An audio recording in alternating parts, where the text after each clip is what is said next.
చూడండి, నేను ఇప్పుడు ఈ యూస్ చేసినటువంటి బేకింగ్ సోడా మొత్తం కూడా నేను ఇందులో స్ప్రే బాటిల్లో స్ప్రే చేసేసుకుంటున్నానండి. నాకు ఎక్కడైతే ఫ్లవర్స్కి కొంచెం వస్తాయో వాటిని అన్నిటికి కూడా నేను స్ప్రే చేసేసుకుంటున్నాను.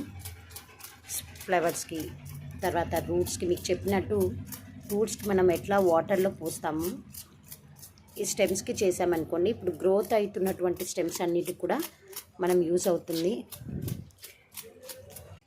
మనకి ఈ బేకింగ్ సోడా అనేది చాలా రకాలైనటువంటి ఫంగస్కి గ్రోత్ ఆపుతుంటుందండి. ఈ ఫంగస్ వల్ల ఆ గ్రోత్ ఆపకుండా ఉండడానికి, ఫంగస్ అన్ని రిమూవ్ చేయడానికి మనకి బేకింగ్ సోడా చాలా మంచిగా యూజ్ అవుతుందండి.